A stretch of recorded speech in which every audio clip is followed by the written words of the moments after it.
Off the Beaten Path, Aaron's Story. A documentary by Steve Date, about me, Aaron Weston Dark. You heard me on the web show The Cavalcade of the Mind. It's time, it's time, I know it's time, the generation for reparation. Pay up, time to pay up, right now, reparations, really ours, you know it's due. Pay up, time to pay up, right now, reparations, pay up, time to pay up, right now, reparations, time for reparations, right now, time for reparations, time for reparations, right now, time for reparations. Reparations for building this nation, lynching and burning castration, selling children, family separation. Right now, time for reparations. Millions of slave ships landed, whipped, chained, and branded. 300 years of free labor, we ain't asking for no favor. Time to pay. Right now, time for reparations. Time for reparations. Right now, time for reparations. Pay up, time to pay up. Right now, reparations. Pay up, time to pay up.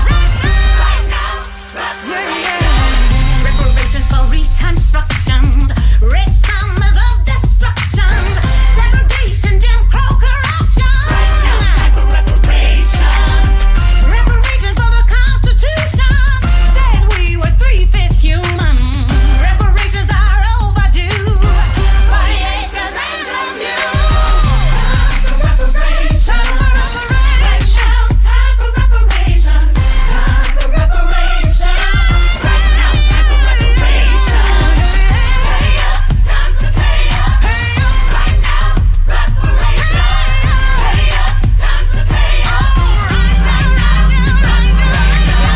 Pay up,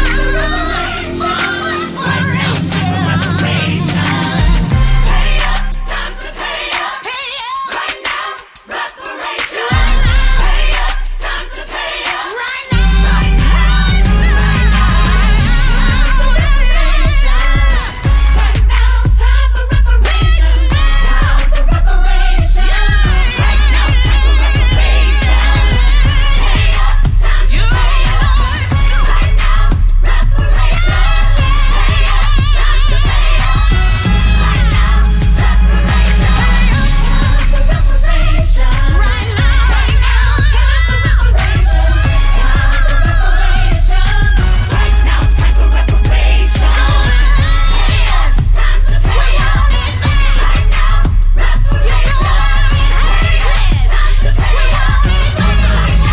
time to pay up.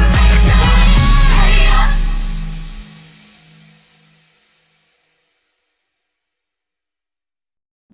I'm Al McFarlane. Welcome to Conversations with Al McFarlane. Glad to be here and glad to have you along as well. Beautiful Tuesday, not too hot, not too cold. I think it's just right. Pleased to have co-hosting today one of my partners and dearest friends, brother Tom Gatta. Tom Gatta is the publisher and editor of Mshali and a leader in ethnic media. He and I both are leaders in the Minnesota Multicultural Media Consortium.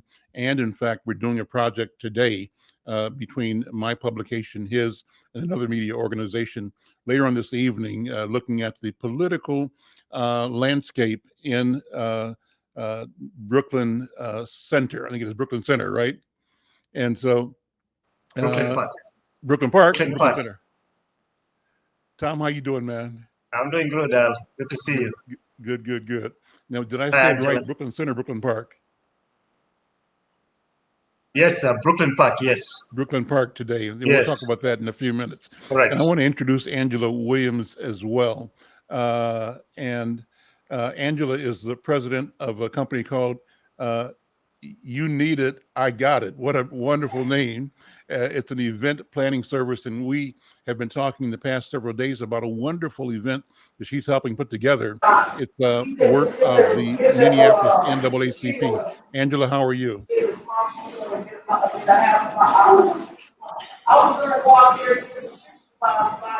Angela, I can't hear you, That's right. but I do see you.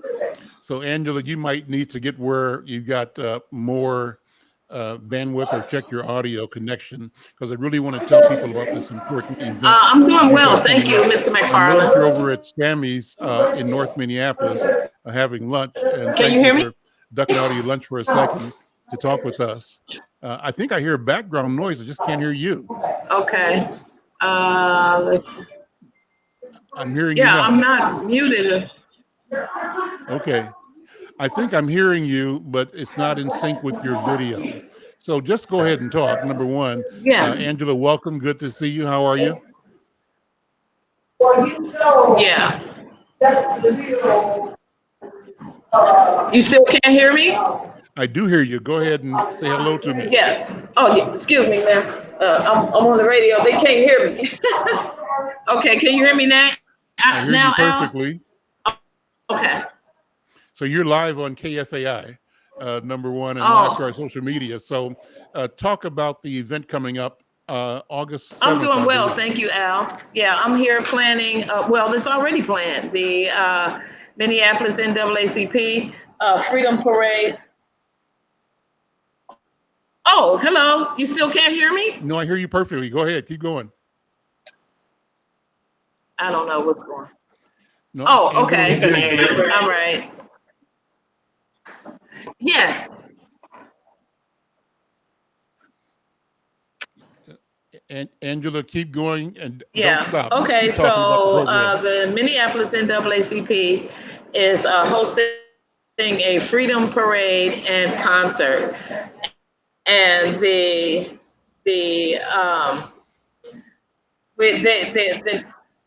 oh, okay, yeah, okay, and it's Saturday, August 7th, from 10 a.m. to 6 p.m. You still can't hear me? No, I hear you well. We can hear you. I don't We know. can hear you. I don't understand. You still can't hear me, Mr. McFarlane? Angela, I do hear you. Oh, okay. I'm sorry. Okay. So it is So Angela, Saturday, hold August up. 7th. Angela, There's going to be a hold up. parade and a concert. The parade will be from 10 a.m. to 12 p.m. The parade route is at Xerxes and Golden Valley Road, starting there going east down Golden Valley Road into North Commons Park at 1801 James Avenue North. So okay, good. And so we're gonna have live entertainment. Okay, live entertainment. We're gonna have. Yes. Okay. So what's the entertainment schedule?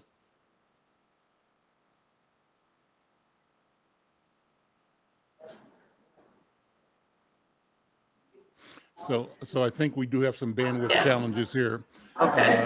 And I can Angela, finish. before this show is over, I'll pull up the flyer that you sent me, and I'll go through the flyer. But listen, thank you for the effort. The bandwidth and the transmission is a little bit difficult right now. So Kelvin will end that part of the interview, and I'll bring up, Kelvin, you can actually, well, one of us will bring up the flyer, and we can talk through it before the program is over. Angela, thank you. Sorry for the technical Okay, the difficulties. entertainment schedule, we're gonna have Ashley Henderson is the host, and the entertainment schedule, we're gonna have some spoken word. Yeah, great. So, we kind of had a bandwidth issue there, but Yeah. the technology, Tom Guitar, is Yeah. exciting and it's worth Yeah. trying every time, and to be able to connect with people on the fly, Yes. on location, as they're doing their daily life, but also wanting to connect with people on radio and on social media. Boy, it's a wonderful thing. How are you doing? Oh, I'm doing great. Yeah, technology sometimes it doesn't cooperate. So when it doesn't, we continue on. Oh, sure. Yes, yes, yes. So So I mentioned that you and I are doing a project later today, uh, and I'll have you set that up and talk about it, and we'll go over that in the course of this program. And correct. I see we're being joined by our friend Dr. Peter Hayden as well. Good to see you. Thanks for hanging out with Mr. us, Hayden. Dr. Hayden. But Tom, what about tonight's event? We're going to be, Yeah. yeah. So as you know, in Brooklyn Park, actually, during last year's elections, the then mayor of Brooklyn Park got elected to the county commission, the Hennepin County Board of Commissioners. That left the seat vacant that time. And then the city charter required that there be a special election to fill that seat. Because there was just so much time remaining on that in that mayor's term. So the city decided, yep, according to the charter, we're going to have a special election. So the special election, I think, attracted, I don't recall, maybe almost 10 candidates or so, something like that. We covered that. And then, of course, the goal was to get the top two candidates out of that primary to go on to the special election. So the two candidates that came out of the special primary was Hollis Winston and Lisa Jacobson. Lisa Jacobson currently is a member of the city council in Brooklyn Park. So she's trying to see if she can become the mayor. Whereas Hollis Winston serves in one of the some of the volunteer committees that commissions that serve the city. So if he ends up prevailing, then if Hollis Winston ends up prevailing, then he becomes the first black elected mayor of the city of Brooklyn Park, which, as many of listeners or viewers will know, is is the sixth largest city in our state here in Minnesota. So it's a very important election that is being held next week. Is the special election, August 10th to be exact. So exactly a week from today. So the two of them will square off during the special primary. That was back in April 13, I believe. Hollis got the most votes out of all the entire pool that ran. So he was the one with the most votes out of all that ran. And then Lisa Jacobson came in second. So they are going to square off next week to see who the residents of Brooklyn Park want to be their next mayor. Do they have ranked choice voting in Brooklyn Park? No. They have not adopted that. It's just a straight up whoever wins next Tuesday is the new mayor. Winner take all, right? The winner So take let all, me ask you yes. then, how did they fare? What were the percentages for Hollis versus Lisa, I think it is? Yeah, Lisa Jacobson. So during the let me see. Actually, I have the numbers right here. Let's see. So the special election. So Hollis got 1,854 votes, and then Lisa came in second with 1,291 votes. Is there any sense of how the other candidates would go? The people that voted for any of the other, 7 or 8 candidates. I mean, how many voted altogether? Do you remember? Is that So there are about 47,000 registered voters in that city. But the thing with what do we call them, with special elections, turnout is always super low. Okay. So there was only like close to 11% of the registered voters actually took part in the special primary in April. So about 4,000. Yeah, just over 4,000. I'll have the number here before we're done. But it wasn't. I mean, it was just barely 11% participated. Okay. And then but the other ones didn't perform very well. I mean, the closest that came to these two candidates was another candidate called Mark Mara. is a former councilman as well, but he's no longer councilman right now. And then followed by Boyd Mawson, who is the other African American that is on the city council currently. So, yeah, so some of these folks, voters, obviously will go to these two candidates. Not exactly sure where they'll end up going to, but if I was to guess, I can see voters that voted for somebody like Boyd Mawson and Benjamin Osemenam going for Hollis Winston, for example. And then potentially the folks who voted for the guy who came in third, I can see a good number of them going for Lisa, for example.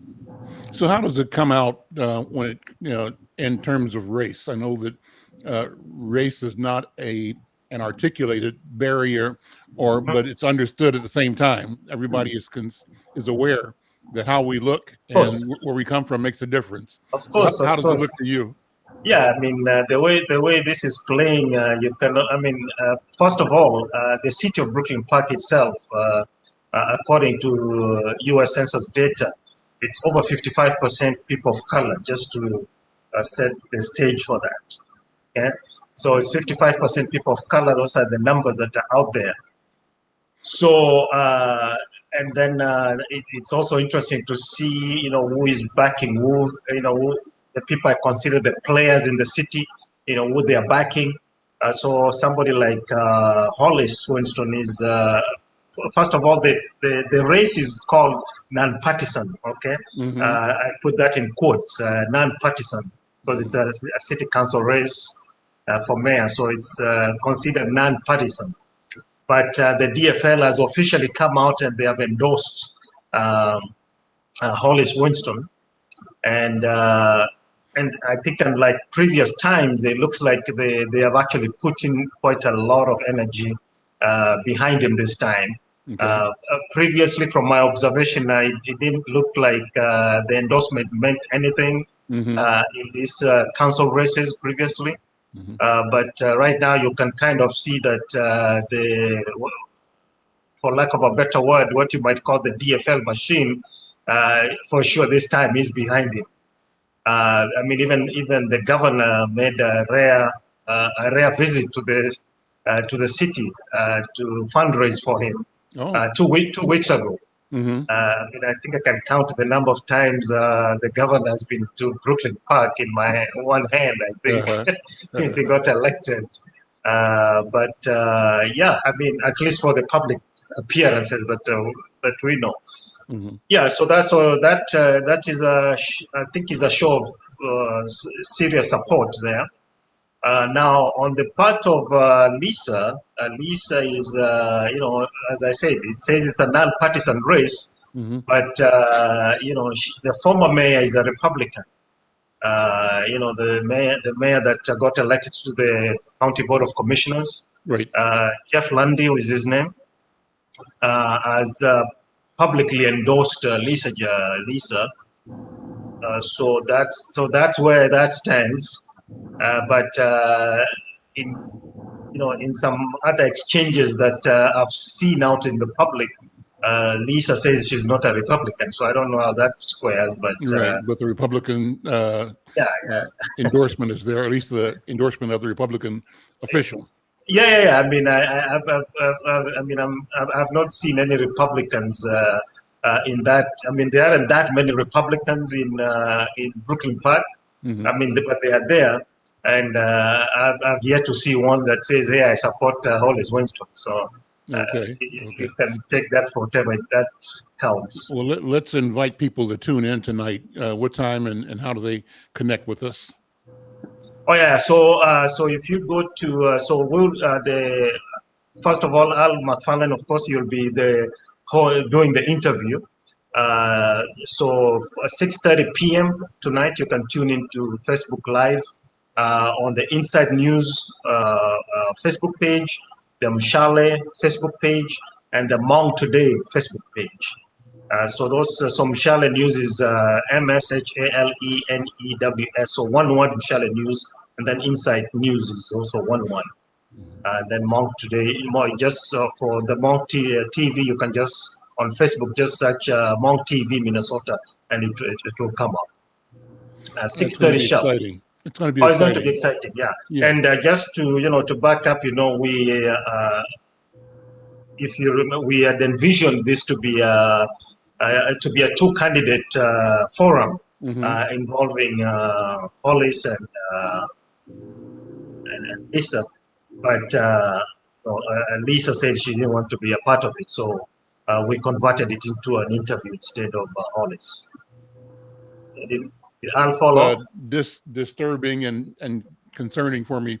And again, what are her reasons for not being a part of this conversation? Well, I mean, she was actually quite explicit. She said that she was unhappy with the coverage that my newspaper, McFarlane, did about the race. Basically saying we were unfair to her. To keep it short, yeah. Basically, okay. she said she didn't like the coverage Mhm. that our newspaper was providing, especially about her and the race. That's amazing. That's from my point of view, Tom Guitar, that's arrogant and unacceptable. And I think that the public should hold her accountable. She doesn't have the right to say whether she's going to debate or not in a public venue like we're proposing to do tonight, or to withhold her point of view or platform from McFarlane readers or Insight readers or our community. So when a candidate says they feel like they don't have to talk to us because they don't like how we view them, then I think that's saying volumes, and so I know that this evening we'll make sure that we let people know that we absolutely invited Lisa to be a part of this, what we call a Yes, debate. She has chosen not to come, and we'll give the reasons that she told us she's not there and proceed. But and I did see her in person actually 2 weeks ago at a Liberian Independence Day event. And I was quite clear, hey, I'm not even the one moderating the forum. It's Al McFarlane of Inside News that will be moderating. I'm sure it's just a small part of the whole thing. So you're more than welcome to come, but it's a prerogative. But we still have to serve the readers that we have, viewers that we have in Brooklyn Park. Yeah. Okay, we'll come back to that in a minute. I want to bring my brother Peter Hayden in. Peter, how you doing, Doctor Peter Hayden, founder of Turning Point. Our Turning Point is his website. Brother Yes, Peter, how Peter. you doing? Good. How y'all doing? We're We're doing doing great, well. Peter. Doing well. Good, Always good. good to see you, and invite you. Today's program, Peter, I just want to connect with Tom Guitar and you and other members in the community about things on your mind. What's going on in your world, and have you also weigh in on this important political decision being unfolded in the Brooklyn Park community. And I don't know, you and I have been here about the same amount of time, I think, since about the 60s. I got here in 68, I think. Actually, my family got to Minnesota in 65.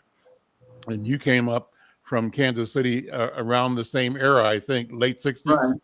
Yeah. And so we've kind of watched this community change its complexion and its energy levels and the emergence of Black people and people of color over the past generation or so. And, what I note now is it's really significant that it's important that we pay attention to Brooklyn Center and Brooklyn Park, because they really are the bellwether communities for what I call, African American political empowerment. That's how I see it. But what are your thoughts as you reflect on our political fortunes in Twin Cities and look at what's happening in Brooklyn Park and Brooklyn Center? What comes to mind to you? History Mhm. is always about history. And I think that there are many people here that won't take time to read the history and what people like us or who look like us have gone through to get to where people are. just a simple fact of living in Brooklyn Park and Brooklyn Center is a historical, that's a history piece. Because we couldn't go out there. That was a suburb. That's where other people who didn't look like us lived. And just talking about what I'm hearing with regards to people not wanting to be on a community voice, that hurts me in the fact is that when will we get on one accord? I don't know the person, either one of them, but I do know that we are not going to make things happen until we get on one accord. If you look at the kid who was killed by the policeman out there, Mm-hmm. that should not have happened. Mm-hmm. But we're not on one accord. We come in, and I've been told before that if you look different, if you look the same, but you got other people in your ear, you may not understand the historic or the history of people who look like us. And that's what saddens me. Just look at treatment, what I do, mental health, what I do, housing, what I do. Why are we not overflowed? But there's other people of different hue are getting all these people and are in people's ear only because we don't understand the history. And I'm concerned with that. And so if you choose not to come on a radio station because of a personal issue versus get your information out so I know who you are, so I can help you, so I can be with you, or I can question you with regards to how do I know who you are. Mm-hmm. And when you make that decision, a personal decision, then I become confused, and other people know exactly what's going on. They're not confused because they want the separation. Mm-hmm. Well, I called it arrogance, and I think that too often white candidates and white leaders, and Republicans in particular, are fairly aloof, disconnected, and arrogant, and disinterested in Black economic wealth creation, Black political aspirations, Black cultural integrity, and they see Black people as a threat to their way of life and to what they feel is the prosperity they deserve. They think that our success is, by definition, a minimization of their potential and their success. So they see things in a I guess they called it. What's the right word for it? But it's either or, and things are not either or. We approach the world and prosperity with a belief that we can, as we improve ourselves, improve everybody, and that the intent of our seeking to serve is to benefit certainly my family and my neighbors and the people around the corner from me, but it's not limited to just my club. And really, it's more driven by a principle, and the principle is that I am better if everybody is doing better. And so our people and people that serve us, people that we want to serve us, are people that articulate this idea that the core of their service is supporting the entire community and reaching across political lines, across racial lines, across ethnic and cultural lines, but recognizing the common value and the common human dignity and celebrating that, elevating that. And sometimes if candidates don't do that, don't want to do it, it's just a reflection of their view of the world. And it's not one that I want to subscribe to. That's Yeah. where I'm at on that. I wanted to just go into what's happening in Twin Cities. Tom, you and I are both members of the said Minnesota Multicultural Media Consortium, and we don't have take enough time to talk about what's happening in different elements of the African American community. So I want to take a minute and ask you to reflect on what you see are themes developing in the East African and African community, and also how those themes emerge within the context of the Black community in general, and what things we can know and promote and connect with to bring this broader awareness to our advancement in the community. And then Peter, weigh in on the same thing. I don't know how much direct contact you have with the African immigrant community, Peter Hayden, but I talked to on Friday a leader in the Somali chemical dependency effort. I can't think of the name of the agency he runs, but he's been providing chemical dependency services and addiction services. And he went over stuff I hadn't really heard before. I mean, I should have known and should have suspected, because at the end of the day, we're all the same people. All of us have the same enticements and same failings, the same weaknesses. And he described the prevalence of opioid use, prescription drugs, right, among Somali families, and that leading to addictions. He described abuse of alcohol, and we have this understanding that the faith prohibits alcohol, but what we don't think is that even though people see themselves seeking to adhere to the faith, they're human beings with the same failings, right? And they don't feel like they're abandoning the faith, but they may be drinking to excess and experiencing alcohol addiction. And so it was a great conversation. So I raised the question, well, brother, would you and with the community be referring people to Turning Point? And the answer was he wasn't aware of Turning Point. So the question that I wanted him to address and set in motion is, how do we make sure we know each other more? Because we all have resources and assets, and we all have problems that each of us can answer to our mutual and shared benefit. So I'll throw that out there. But Tom, talk about the community and the various. Yeah, it's not one community; it's a variety of communities. It's a variety, yeah. So actually, you raised a good point. These collaborations that need to happen. You see, like how in our industry, in our sector, there is some tight collaboration, between the different, African immigrant media like myself and African American media like yours. So, so there is that collaboration that is constant and ongoing. Mm-hmm. So that is not actually, it's not necessarily the case in some of the other sectors. Okay. So yeah, so that would be it's a big surprise that someone doesn't know Turning Point, but I'm very familiar with Turning Point, maybe because of my place in media and that. So probably need to let people know more, that read Mshale, for example, and stuff like that, so that they know, hey, there is Turning Point and so forth. But opioid, my friend, opioid addiction is a big problem in the African immigrant community, but especially in the Somali community.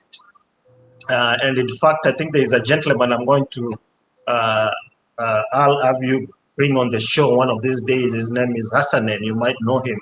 Hassan and Mohammed, a big major activist out in Brooklyn Park. Mm-hmm. He's from Somalia as well. And he's not part of the industry, but he deals a lot with these issues. Families reach out to him for intervention, to connect them with resources, and also just to sensitize the community regarding opioid addiction and other drug problems that persistent in that community. So it's a big problem.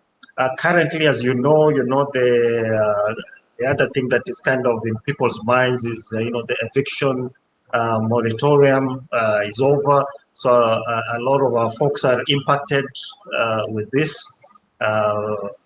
So as you've heard, the money has been slow in getting out to people that actually need this assistance. I mean, of course, Congress allocated billions for rental assistance, but it's just not getting out as quickly as possible. Because I think the state agency on our part here that is administering that program, they say they are doing as much due diligence as they need to, But in the meantime, I don't know. I mean, this is just expired 2 days ago, the moratorium. So we don't know. But not in Minnesota. Now that was a national expiration, I think.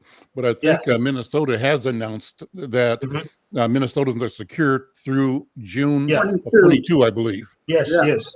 Yeah. So, but because of the thing being in the news so much, so there are people in their heads, they are wondering, Ah. does this affect me or not? And of course, the information you have given them is just what you just Mhm. said. But, there is a lot of things at play that end up confusing people because the national takes a lot of the oxygen in terms of, what people are listening to. So those are the other things. Of course, as you know, we're coming out of the pandemic as well. We thought we were putting this behind us, but it looks kind of restrictions are going to start again. So this, it's just too many things going on, man. Do you have any information, anecdotal or otherwise, about the attitudes of the immigrant African community about COVID vaccination and protocols? Yeah, it's not a monolith, but a good number of them form part of the skeptical community regarding the vaccinations. I won't say they are the majority, but there is quite a good number that is, skeptical about the vaccines. Okay? If you were listening this week, for example, there was, a lot of the African immigrants, quite a good number of them work like in nursing homes, for example, Mhm. the healthcare sector. So, for example, Episcopalian Homes, which is one of the big operators of nursing homes in the metro here, they already say that they are going to make vaccination mandatory for their staff. Mhm. And they acknowledge that, a good number of them, not majority, but there's a good chunk of them that still don't want to take it. Okay. Yeah, and a lot of our people work in that sector. But so it just depends on who you're talking to. But I'll say it's the kind of like a 50-50 proposition. You find there are folks who got on with the program, they have gotten their vaccines, but there's still a few holdouts. Mhm. And these folks who work in the nursing homes, are kind of a microcosm of that. Peter, what are you experiencing? And would you react, first of all, to this whole idea of how do we get the immigrant communities both aware of and utilizing organizations like Turning Point, because you've got a proven model for treating addictions and getting people in a position to return to productivity and to be responsible and to be healed and healthy. That's the end game. So how do you help people maintain to arrive at sobriety? And sobriety is one of the indicators of health and healing. What do you think? How do we, and what's been your experience? Have you ever been approached by any of the immigrant communities about your services? Yeah, and I wish I'd have known because I'd have gotten my paperwork out. There's a sister that's on the Unity Community uh, uh, Mediation team, huh? Unity Community Mediation Team. Exactly. Mhm. And she and I have been very close, and I've tried to do all I could. She opened up a women's program, and I think it's going. And she's Somali too. And Farhia, well, here, Farhia, yes, sure, yes, yes. yeah, And yeah. we've done a lot of work and that have been very supportive of each other and things of this nature. And then there's a brother out in Brooklyn, Bloomington, Mhm. Minnesota. He has a program that we were very helpful when they said you need to have a program. For example, if the Turning Point went out of business, you should have a program close to the culture as possible. And he selected Turning Point, and we've done some good work together. And then I did some things with Al Flowers back in the day when Jeff was my son was a senator, Jeff Hayden, but Mhm. not close. It's almost been as bad as the indigenous piece that's been thrown out there. I just think, and that's where I talked about history. I think there is somebody and let me take it even deeper, Al. And Tom, maybe you can tell me. It's almost like I've always heard that when my brothers look like me come to this country, there are some Europeans that tell them, here's what you want to do, and you definitely don't want to work with those people who look like you that's been here, that we brought here as slaves. And it seems like that's still happening, Tom and Al. It just seems that way because Turning Point has well, as you know, we've broken down culture so where people can just say, we broke it down with the University of Minnesota, etc.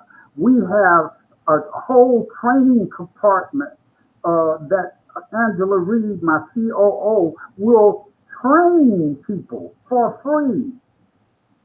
Anyone, and we don't get it. And then who doesn't know Peter Hayden? I've been here since 1960. I mean, who doesn't know me? So when a person says they don't know who Turning Point is, that means something's going on, and somebody's got a door shut on them for them not to hear Turning Point. That's why I go back to the history. All you have to do, I mean, you know certain words and images because you have Wikipedia, dictionary. You can go online and just say, are there any black agencies in Minnesota? And Turning Point will come up first. So I'm not knocking the person. I'm just saying something's happening that I have to go back to. Don't mess with these people who were born and raised here and built this country. You know, these aren't the people you want to. Well, what sense does that make? If I was a slave and I've been beaten and I had to pick cotton and all that stuff, why would you not run to me and say, how did you survive? You know, and so getting back to, I don't know if it's a question time or whatever the case is. Yeah, I mean that's why I was saying earlier. I'm surprised that somebody didn't know Turning Point if they're in that you know, if you're in that industry. So, but yeah, I mean, I'm with you, sir, on that one. Yeah. So my thing is that time is getting short for us who look like us. Time is getting short. I don't want to be the guru of all black people. I just want to give so the people who look like me don't get shot and killed, don't continue to be but pulled over by police and all these kinds of people. That's what we're talking about at Turning Point. Lastly, I do have a meeting Wednesday, and I don't know who they are because Dr. Jennings set it up. They called Turning Point and set it up, and I asked him to come over here, but evidently he's doing something. But bits and pieces, our brothers and sisters from Africa do get in touch with me every once in a while. Okay, good. Go ahead, Tom. Yeah, I mean that's good because you know me, I'm always about black collaboration, the black diaspora, as I call it. You know, I just bleed black diaspora, you know, through and through. So, but you know, they're not everybody's in that position. And you know, what we do, you know, we keep fighting, as we say. We have to keep fighting to make sure that this gene is sparked, because I believe that gene is in everybody. It's just that some people maybe just doesn't pop out the way it should, because I've always been a believer that, hey, you know, there are black people in this country that preceded us, and the infrastructure, as they have set an infrastructure already. Why do I need to reinvent things if there is already an infrastructure that has been set? We just need to integrate ourselves into that infrastructure and then just take advantage of that infrastructure that has been set. That's why I've always, from the very beginning of Mshale, which is 25 plus years, we have always aligned ourselves with, Inside News and KMOJ Radio, collaborating as much as we can in whatever we do. And I just try to encourage everybody, all the African immigrants, do that. There is no need to be doing something else, something similar. If somebody else is doing it, you can collaborate, and so that we all win and benefit. At the same time, Tom, I say and I celebrate the presence of the expanding immigrant community because of the obvious reasons. It means the obvious reason is numbers. Yeah. So when Peter and I arrived here from Kansas City in the 60s, Yeah. The population of Black people in Minnesota, I think in Minneapolis, it might have been a total of 20 or 30,000. In St. Paul, about 17,000. And so fewer than 50,000 people of Blacks in Minnesota in general. There were very few, in Mankato, a few, maybe 1,000 or so in Duluth. My family lived in Worthington, Minnesota, and there were about 30 Black people in Worthington. And of that 30, 12 of them were in my family. Actually 14, my mom and dad, and 12 kids, right? So so our community and our numbers were so small. Yeah. And the society had a way of reinforcing that minuscule presence that we had here, so that we believed that our numbers made us inconsequential, and that the best thing we could do was not look at ourselves as beings of consequence, but figure out how we could merge into the white society, because that's what was predominant in an overwhelming way. And so I remember, Peter, I interviewed somebody that you and I both knew, and he's one of the early pioneers and freedom fighters, Matthew Eubanks. Remember him? Oh yeah, Matt. Yeah. Matt Eubanks was part of the early contingent of Black Panthers in Minnesota. That's right. And had a revolutionary zeal, and was among several that were way out in front in demanding recognition of our status as African people and as Black people, and demanding that our culture and our voices be recognized and honored and respected. And one of the stories I did on Matt Eubanks, he talked about how he and his brothers, Ted Eubanks and a couple others, Baby Eubanks, right? Rolled into Minnesota in a station wagon, I think, when they first got here. And, they drove from St. Louis, I think, St. Louis, I believe, up through Milwaukee, and then into Minneapolis and St. Paul. He said we drove into downtown Minneapolis, Hennepin Avenue, and we hadn't seen anybody Black for so long. When we saw a brother walking down the street on Hennepin Avenue, we pulled our car over and jumped out and said, "Hey, man," excited. And so the brother said, "Yeah, welcome to Minnesota." This might have been like in early 1960s, before you and I both got here. When did you get here, Peter? When did you come here? I came in 1960. Because you were here right earlier. After I graduated from school. Okay, well, you were here a few years before me. This might have been 61, 2, or 3 when the Eubanks boys got here, right? So he said that they were on Hennepin Avenue, got out of their car, hug and dap, "How you doing?" The brother said, "Hey, man, welcome to Minnesota. This place is really, really nice, and you can get any kind of white woman you want." So the attitude of this brother on the street on Hennepin Avenue was that freedom meant access to white women. That's right. And so tell me, Peter, if I'm lying, you tell me, part of what was talked about back in those days was the access that Black men had to white women, and vice versa. That's right. White women had to Black men. That's right. And that was kind of part of the culture, and that was presented as part of the attraction of Yeah. being in Minneapolis, and that in lieu of real power, real wealth, real opportunity, you should be satisfied by being able to hold hands with Yeah. somebody that you couldn't hold hands with in Kansas City or St. Yeah. Louis or Memphis or in Birmingham, Right. and all Right. points south. So out of that was the picture Yeah. way back when. And I But say that the importance of the immigrant community is that the more people came, the more different and divergent culture. attitudes, knowledge, information, and relationships they brought with them. That's right. I recall in the late 60s and early 70s when we went through the period where we began to wear African garb more, right?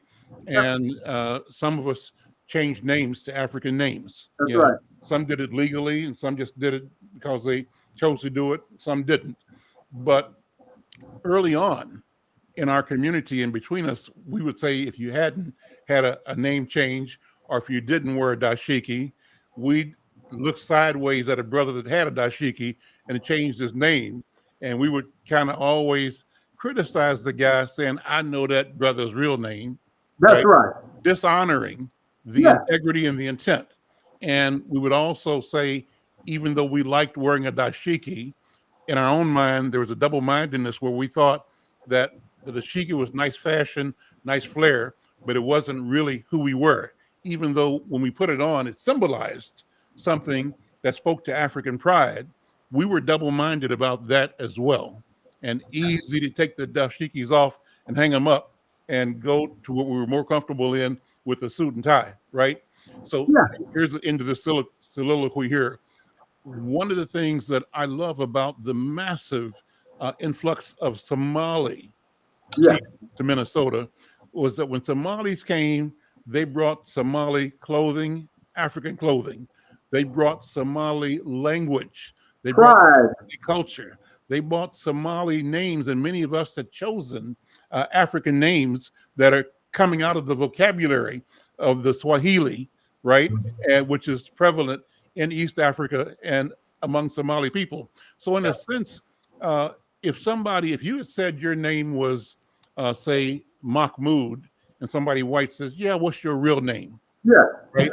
So and that was a sign of disrespect, right? And of saying that I don't really believe you, even though you say that's your name.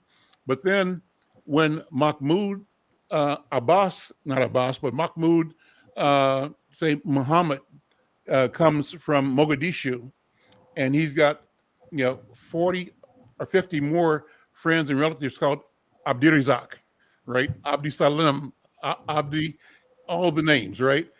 It changes the dynamic, and it forces people to recognize that people can and are named differently, and that those of us who chose to throw off what we call our slave names and adopt other names, that there's a basis in that that's real. But Al, But it was part of it. Go ahead, Peter. yeah, but Al, Mhm. here's the issue, and is your name Tom or not? Tom Guitar. Tom, Okay. Tom Gitter, yes. I just want to make sure, man. Yeah, Here's is. what happens though. yeah, This power I'm talking about, you understand? When they start seeing these different names that they couldn't spell or weren't used to, they also, here's what they really did. When you came in with that name, you didn't get hired for a job. Black people did. Black Americans Black did. people did. Right. That's right. yeah, That's where they control the power. So you want to say Peter or Al or Lucas or whatever the case is if you wanted to get a job. Yeah. Okay. Now we got the brothers and sisters here, but we can't get a job from you because somebody told you I'm the one you don't want to work with. yeah. You follow True. me? That's Yeah. how deep this thing goes. I'll never forget, Al, when I came to Minnesota and they had, oh gosh, Lincoln and North, and they had another school over north. I can't think of it, and all of that. Mhm. and I couldn't get my head to it because I went to WWH, Washington Carver, Booker T. Washington. Booker T. Washington, all of that. So that was a history And that those I are all schools named after black people after in black Kansas people. City. Right. That's right. Yeah. So I didn't have to deal with black history per se because it was there for me all through my life. I cannot remember not my partner going to WWH or Booker T. Washington or a book. What was the one down? I can't think of it. But my Addicts, not addicts. addicts, you had CRISPR addicts, you had R.T. Cole. That's right. Yep. Yep. That was our school Yep. before everybody started going to Lincoln. You Right. know what I'm saying? Right. And then your age group brought D.A. Holmes into the. Yep. That's where I went. Yep. Yeah. I mean, I can talk about who I am because it was in front of me. Hmm. But Tom, I need you to tell me something about me too, because you are me and I am you. Hmm. But we're being separated. Yeah. And the separation comes because of money and all these other kinds of things, you know? And I still will open my doors for anyone who wants to deal with chemical health, mental health from a black cultural aspect, you know? And so, like you said, Al, for me, and I think we're all saying this, is that let's go back to our roots. Hmm. Let's don't wait till another movie called Roots come out. Let's do what we already know, you know. And if there's some things, Tom, that will make me feel better without going to the store and buying these nasty pills and stuff like that, then I need to know that. Like when Al and I were in Kansas City, dandelions, all that stuff on the highway. Mom would go out there, get some dandelion, get some spider webs and things of this nature, and you had a cold, and they would mix it up and put a little water in it. Next day, you ready to go back to school. Hmm. Yeah. We have lost a lot of that. Yeah, a lot of that has been lost. Listen, this is a wonderful walk down memory lane. I'm enjoying this conversation, and I'm enjoying the fact that we can share this with our listeners here at KFAI. And what I want to say to the KFAI audience and to our viewers on Facebook and other social media, this is how we talk. When Al and Tom and Peter get together and kick it, this is what we talk about, right? And we talk about our history, our culture, our families, and our vision and our version, right, of what it means to be a human being, and our belief that despite the struggle and the toil, that we're going to win, and that we are here to make a difference, certainly in our lives, and in doing so, in the life of human beings, people on the planet. Listen, we're out of time. This has been a wonderful conversation. Tom, let me ask you to once again invite people to come to or tune in to our Yes. program this evening. Yeah. So tonight, 6:30 p.m. on Facebook Live, on the Insight News Facebook page, Charlotte Newspaper Facebook page, and the Monk TV Facebook pages. 6:30. We'll see you there. Al McFarlane is the one conducting the interview. Hollis Winston, the candidate, might be your mayor next week. We don't know. So come check it out. Okay, Dr. Peter Hayden, Turning Point, as always, thank you so very, very much. We'll keep doing this. This is important. I'd love to connect with other publishers from around the country, and even connect with somebody in Jamaica or somebody in Nairobi, right? And talk about what our common experiences, our shared stories are. I'm Al McFarlane.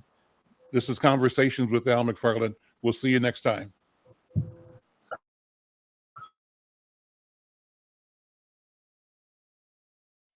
Oh, Queen Justice, where are you? Did they beat you up or no? Lock you on the ground, take the crown away from you? Oh, Lady Liberty, red, white, and blue. country. Teach you that you're born to lose. Free or guilty, it's gonna get filthy. Better believe, roll up your sleeves. It's gonna get rough, it's gonna be tough. We all agree, we've had enough.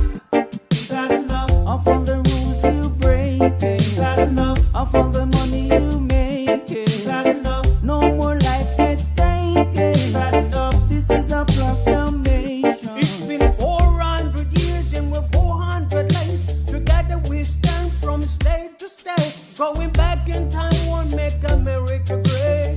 We need justice now, people won't wait. Action, no more distraction. Every step we take, we gain traction. If it can happen to one, it can happen to all. United we stand, divided we fall. Free or guilty, it's gonna get filthy. Better believe, roll up your sleeves. It's gonna get rough, it's gonna be tough. We all agree, we've had enough.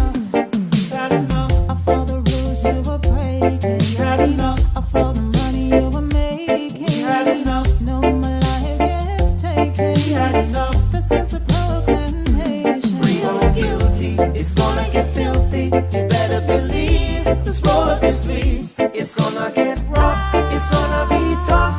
We all agree, we've had enough. We've had enough of all the rules you're breaking. We've had enough, all the money you're making. We've had enough, no more life gets taken. We've had enough, this is the proclamation. We've had enough. Trayvon Martin and Tommy Rice. We've had enough. Michael Brown and Eric gonna pay the price. We've had enough. Philando, Breonna, George Floyd. What? We've had enough. So many gone. How can we fill the void? How can we fill? We've had enough.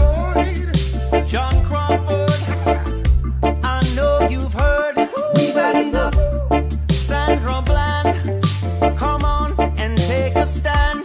We've had enough. Sean Bell, what the hell? We've had enough. Freddie Gray, did you hear what I said? We've had enough. This is a proclamation.